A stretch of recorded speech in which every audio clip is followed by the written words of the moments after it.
Hi guys! Good news! I have finished my Metro Exodus Let's Play. At least I finished the recording side in time for the Easter vacation. And the reason this is good news is twofold. The first reason is, of course, my kids are off from school and nursery, and it's always somewhat difficult to do any recording of things like Let's Plays when the kids are at home screaming, fighting, coming in and asking for ice cream, and just generally being kids. You know how it is. It's not exactly quiet time. So, had I not finished, I would have had to have taken a break, and I generally prefer to not take breaks if I can possibly help it, to keep some sort of, continuity in the narrative. You guys may not always notice it, but sometimes if I've taken a couple of weeks break mid-playthrough, I sort of have to go back and watch the old videos just to make sure I remember absolutely every single detail and get myself in the same frame of mind I was in when I ended the last episode. So it's kind of nice to have done it in one stint.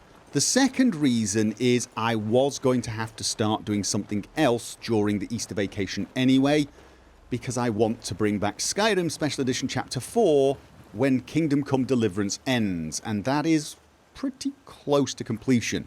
Essentially, I need to start recording Skyrim Special Edition the week after the Easter vacation. And before I do that, I need to sort my load order out, and that was what I was planning all along for the Easter vacation.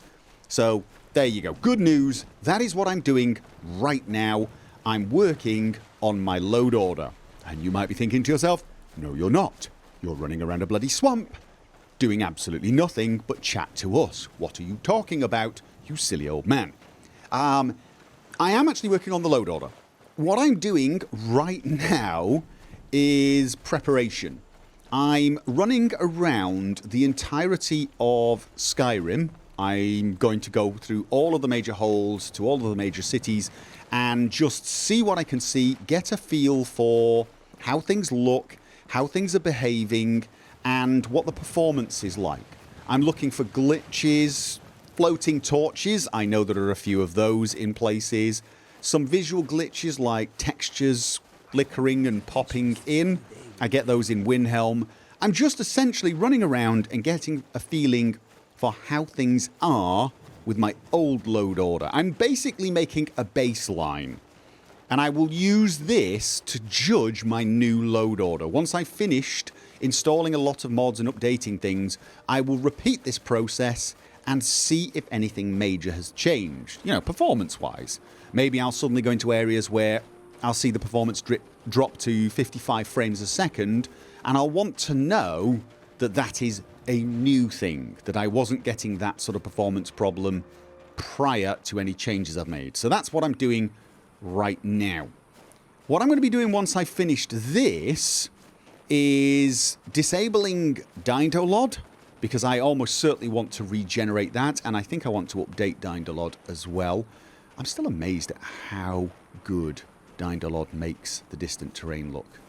It really, really does make a huge difference, doesn't it? It's amazing. It really is. So anyway, yeah, I'm going to disable that. I'm then going to be checking out all of the SKSE mods I'm using and seeing if I can update them to the latest version of SKSE. This is something I've not done since, I think, Chapter 1. Because some of the mods I use require plugins, and those plugins only work with certain versions of SKSE, and if you update SKSE, you may need to update the mod in question, and some of those mods hadn't got updated when I last checked. I'm going to be checking now to see if they have been updated. It would be nice if they have, because there are some new mods I would like to try out that do require the latest version of SKSE. So it would be nice if I could update SKSE. And if you're wondering why I'm having so much problems in that department, why I'm having to think about this sort of thing, it's because of the Creation Club. The Creation Club causes them to release new executables every time they add a new bloody item, and then SKSE needs to be updated, and then all of the mods that require SKSE and use plugins need to be updated, and so on and so forth. It's bloody irritating. It's another reason to hate the Creation Club beyond the fact that it's microtransactions in a single-player game and it doesn't belong. So there you go. Anyway, what was I saying? SKSE. Yeah, once I've checked all of those mods out and updated SKSE, I'm going to install a few functional mods and perhaps things like an overhaul of the College of Winterhold. Nothing major, but just to make it a little more interesting. So I'll do that, and then I'll run some tests, and then, and this is probably the main topic of this particular video, I'm thinking about changing the weather mod. Now, it's not that I don't like Obsidian weathers. In fact, I really do like it at times. I think it's pretty damned amazing. But I've been using it now for 2 chapters, and I just feel like a change. I think I want something with slightly less mist and cloud. Obsidian is a very cloudy, misty weather mod, which isn't totally unreasonable considering the climate here. But I feel like a change, to be honest. Now, my first choice would probably actually be NAT, which looks phenomenal. And I know I've said this before, but it has insanely dark nights. I love the nights. They're very atmospheric, but darkness just does not translate well in YouTube videos. You guys know that anything that's dark in-game will look a lot darker and a lot less clear on a YouTube video than it does to me in-game. This is especially true for people using mobile devices, apparently. So I need to balance that issue with my desire to have, you know, a phenomenal looking game. Now, you can lighten the nights with that mod, but I was never particularly happy with the way that worked. It always made things look a little washed out, in my opinion, and I was never totally happy with it. So I'm still looking around for another weather mod. Now, this is usually where someone goes, why don't you just use an ENB? And the answer to that is fairly complicated. ENBs are not that simple with regards a playthrough like mine, because I have 3 requirements for an ENB. The first requirement is the simplest.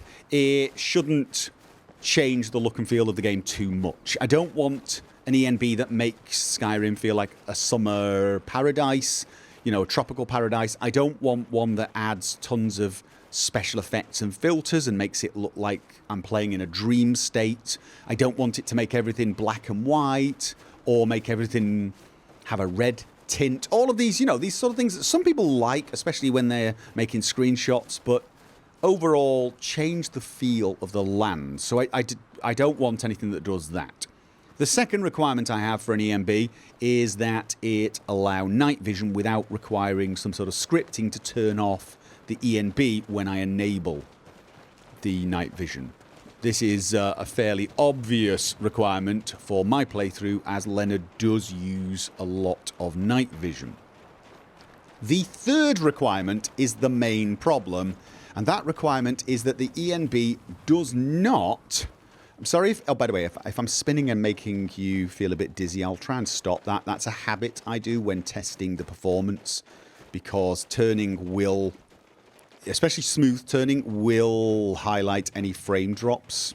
So I'll try and stop that while I'm talking.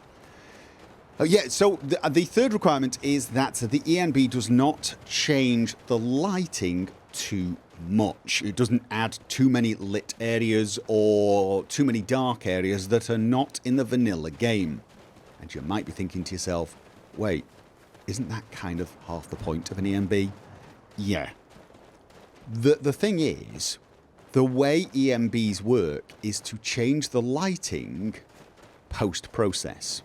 That means it changes the lighting that you see, but it does it in a way that, as far as I know, and people can correct me if I'm wrong, but as far as I know, any changes it makes are undetectable to the game engine.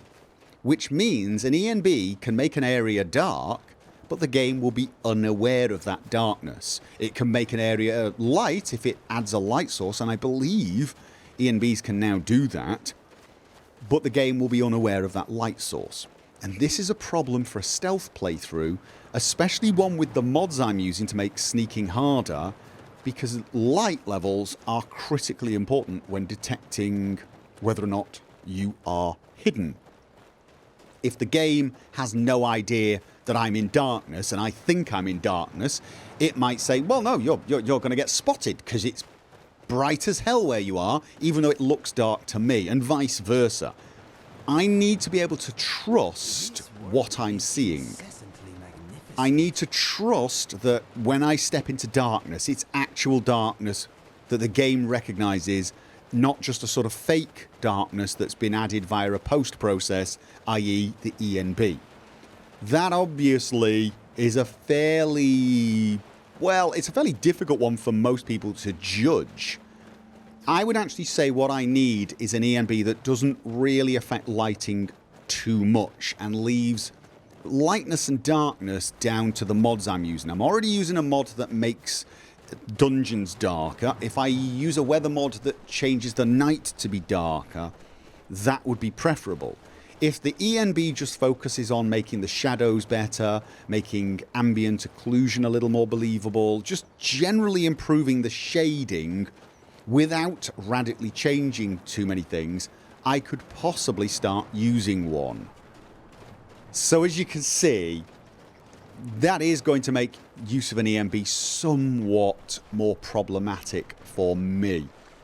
But I am looking for suggestions from you guys on weather mods and perhaps ENBs that match my current requirements. Not your personal preferences, but my current requirements. That might sound a little selfish, and I suppose it is, but it's a selfishness born of wanting the viewer experience to be pleasant at the same time as the narrative experience to make sense. I want Leonard's sneaking to fail when it should fail and succeed when it should succeed. So that is pretty important to me. So if you do have suggestions, I am open to them, but be aware that I'm not looking to radically change the look and feel too much. I don't mind changing the look and feel with regards to weather, though.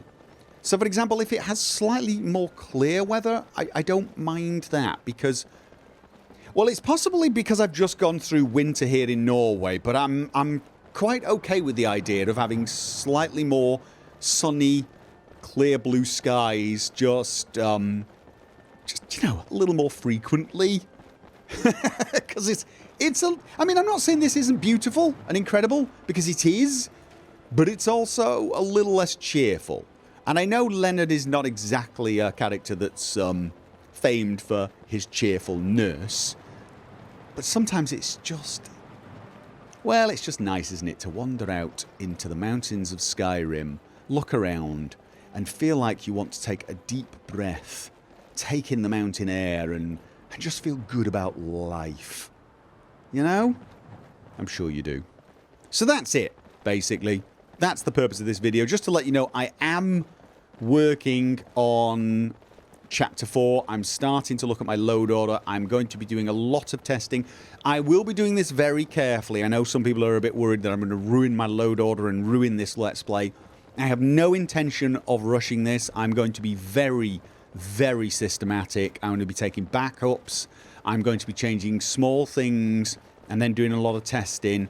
And I will be doing as little dangerous stuff as possible because I want this Let's Play to carry on for a long time. But I don't think weather mods and ENBs will cause any issues. So on that side of things, I'm open to any suggestion.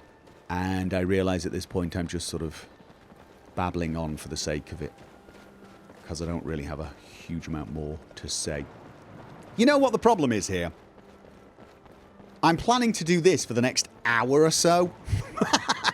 And it's going to be slightly, well, not boring, but quiet to do this without talking to anyone. I am so very lost now. All right, I'm just going to go with it. I'm just going to go with it. Keep heading off. I think I know where I am, actually. But yeah, it's kind of nice to have someone to talk with as I'm wandering around. Maybe I should have live streamed this instead of making a video. That would have been the most weird live stream ever. A middle-aged man wanders the land of Skyrim just sightseeing. Riveting stuff. High octane. Rage 2, eat your heart out.